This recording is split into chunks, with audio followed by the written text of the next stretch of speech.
Este podcast pertenece a la red Podcast SN.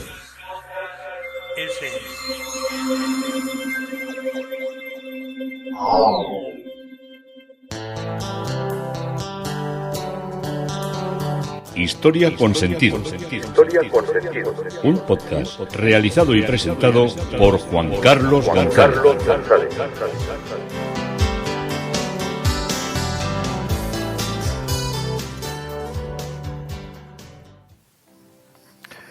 Un saludo a cuantas personas se acercan a través de las redes sociales, de Facebook, de Twitter, de mi página web Historia con Sentido y de la red de Podcast SM. Yo soy Juan Carlos González y un día más encantado de poderos acercar un espacio de la historia. Hoy el tema propuesto es desde el Zoco de Tánger. Seguimos recorriendo esa vecina, cercana y bella ciudad del norte de Marruecos, Tánger. Nos habíamos quedado el último día recorriendo, iniciando el recorrido que me llevó a Ceuta como paso al otro lado del estrecho, con aquel, la palabra no es aciago, yo creo que es más bien pintoresco y sociológicamente no sabría cómo calificarlo, porque también suponía para muchos de nosotros el primer gran recorrido. Llegar a Algeciras, que era el final del destino del tren que cruzaba por nuestro pueblo. Además era curioso porque antiguamente, ahora también, pero de un modo electrónico, todo lo que son las ciudades y las paradas que tienen los trenes, pues van apareciendo como si dijéramos, decimos, en un lateral encima de la puerta, pues por ejemplo, si vas en el AVE que va de Madrid a Sevilla, pues te pone Ciudad Real, Puerto Llano, Córdoba, Sevilla, y van apareciendo en la continuidad encima de la puerta. Pues antes lo que llevaban eran unas chapas con dos ases a los lados que iban colgadas y atornilladas al exterior de prácticamente donde estarían los pescantes, que es de donde se subían las escaleras dentro de lo que eran los vagones. Allí se colocaban estas chapas donde ponía, por ejemplo, el recorrido del que os estaba hablando, Irún a Algeciras. Y entonces, claro, como paraba en tantos sitios, era como si fuera un capítulo de la Biblia, era interminable. Alsasua, Vitoria, Miranda, Burgos, Aranda, interminable, eran cientos de pueblos. Entonces siempre nos quedábamos un poco de críos perplejos cuando veíamos aquellos letreros. Y pues salimos, nos habíamos quedado en los autobuses allí repletos, que parecíamos que íbamos a la vendimia de la zona de Cognac o del Languedoc o de cualquier zona de Francia, y íbamos todos, entre los autobuses éramos gente. Calcular que en cada autobús iban, iríamos 56, pues seríamos pues casi 180, 190 personas, creo recordar. Todos ellos capitaneados por una profesora que daba trabajos manuales, que era una asignatura extraña que teníamos nosotros, que se llamaba Eva. Y esta era la que hacía, ella, su finalidad era más los viajes de estudios de cada año que los organizaba. Yo creo que llevaba comisión, y esta señora por la edad ya ha tenido que partir al seno de Abraham, pero cuando éramos jóvenes esta era la que organizaba todo, lo de los apartamentos y todas las cosas. Y me acuerdo que hicimos de un tirón desde el centro de Guipúzcoa hasta pasado el puerto de Somosierra, hasta un bar de Lozoyuela, que era antes donde paraban todos los autobuses, o una parte de los autobuses, porque el autobús se calentaba mucho. O sea, antes los camiones, antes de subir un puerto, tenían que parar, arrancar y empezar a subir el puerto. No es como ahora, que los motores son... No os vayáis a equivocar. Venimos del medievo aquí, tan fisnos y tan elegantes que nos colocamos. Y la siguiente etapa, pues fue una etapa desde Lozoyuela hasta Toledo, pasando por Madrid. Nos metieron por toda la Castellana, ¿no? Nosotros no habíamos visto una ciudad grande, y era cuando estaban todos aquellos, los que ya sois mayores, aquellos escalestris, el escalestri de Atocha, y al final acabamos saliendo por la parte de Chamartín, que nos parecía todo absolutamente exótico. Bueno, éramos absolutos pueblerinos, y cruzamos la ciudad, llegamos a Toledo, y allí no había ningún plan. Allí lo único que tenían que hacer los choferes, que tenían una pensión, era dormir para continuar al día siguiente todo lo que era la marcha hasta el destino dorado de Torremolinos. O sea que por allí andemos. Había un pub, igual alguno de Toledo que sé que me escucha porque es uno de mis osidos oyentes. No sé si todavía queda un bar que da unas magníficas hamburguesas, que era el Rincón del Bohemio. Hamburguesas. Para nosotros hamburguesas era... Nosotros comíamos albóndigas. ¿Qué hamburguesas? Albóndigas hechas con una salsa con base de harina y perejil y ajo, y no habíamos visto una hamburguesa ni en fiestas. Ahora luego ya venían a vender hamburguesas. Y era una costosa, íbamos a ese bar que nos dijeron, hay hamburguesas, güey, ¿cómo sabrán? Y íbamos allí desatados.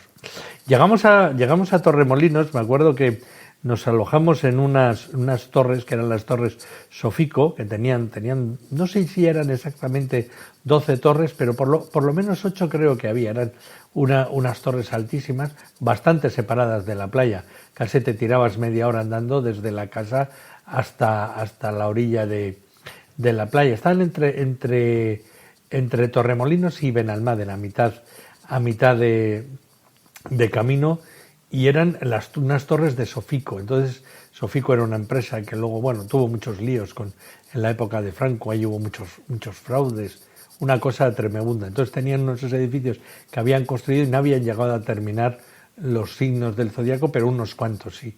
Me acuerdo de nombres como Aries, Géminis, que eran donde nos distribuyeron a nosotros, que estaban alrededor de unas grandes piscinas, pero como fuimos en Semana Santa todavía las piscinas estaban vacías, y nos metíamos dentro de la piscina a jugar a fútbol, y así no se iba el balón a ningún lado, y siempre nos rebotaba.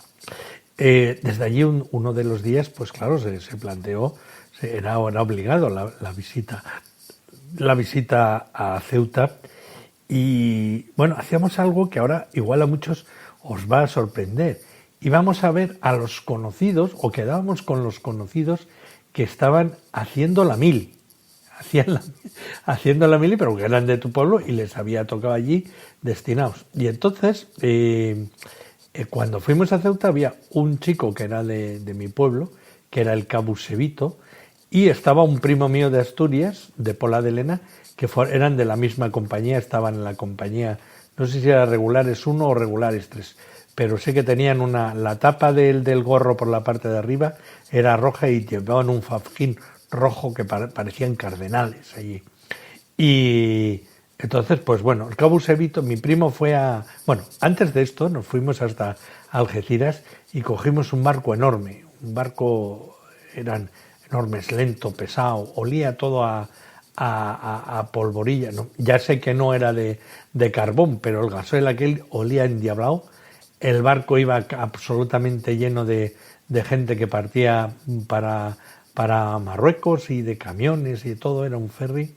Hacía un ruido infernal, estaba todo el tiempo vibrando, y era enorme. A mí me parecía que me estaba montando en un barco del desembarco de Normandía, de esos enormes, llenos de soldados que se veían. Pues esa es la experiencia que tuve. Fue la primera vez que vi delfines que andaban allí siguiendo la orla del movimiento del barco, esa marca, esa estela que deja en el mar.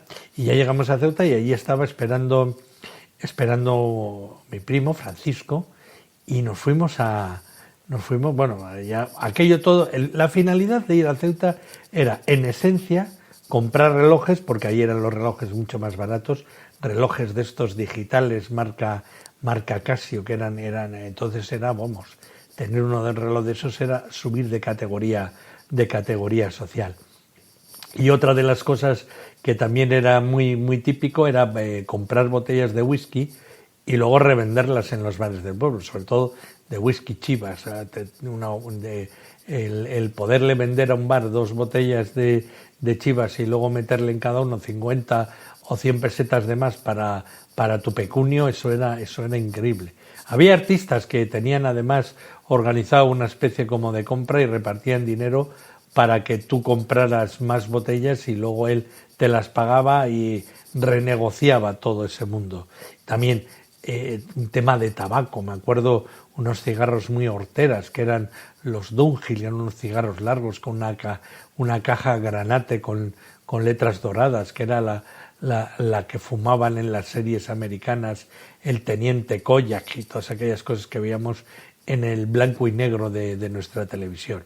Entonces, pues llegamos allí nos estaba esperando mi primo. Me acuerdo que alguna compañera mía de clase era familia del otro personaje que íbamos a ver, del Cabo Súbito, pero el Cabo Súbito era un gran vividor y era un gran, lo voy a decir sin acritud, era un gran consumidor de tabaco con efectos pues no precisamente nicóticos, sino otro tipo de efectos.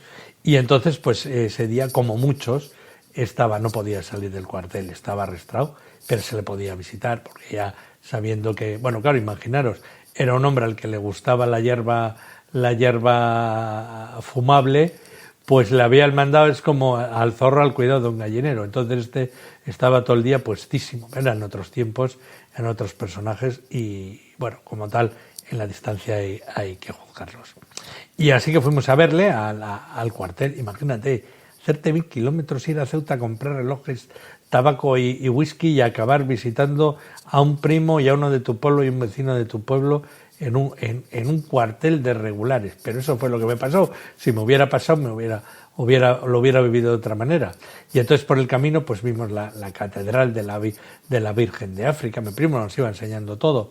Mezquitas, yo no había visto nunca una mezquita.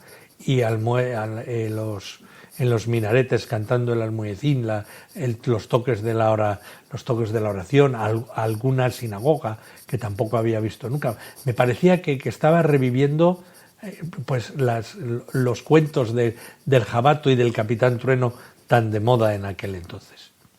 Y ahí sí estaba en África, y a 35 o 40 kilómetros de esta ciudad estaba Tánger, que es la que os estoy describiendo y en cuyo zoco nos habíamos quedado.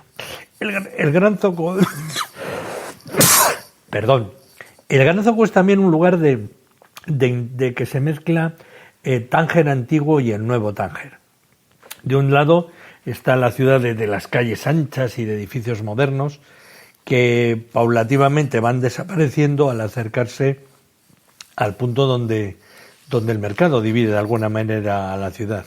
Y a partir de ahí comienzan las calles angostas y serpenteantes que cruzan por la parte histórica y original de Tánger.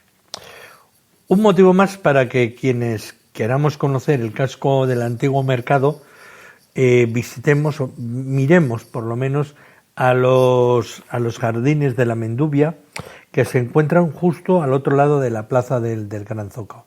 Es un lugar de gran paz, de tranquilidad. Es un lugar para hacer una pausa y ver una legendaria higuera de Bengala, que es uno de estos árboles exóticos que te comentan allí que tiene más de 800 años. Fuera de esos rasgos particulares es quizá la atmósfera que rodea la plaza del Gran Zoco lo más atractivo para lugareños y para visitantes. Unos y otros están siempre, como os digo, en una amable convivencia. Uno puede pasear, puede ver el ajetreo, puede ver los taxis. Y sus edificios todavía, hay algunos edificios que llaman un poco la atención.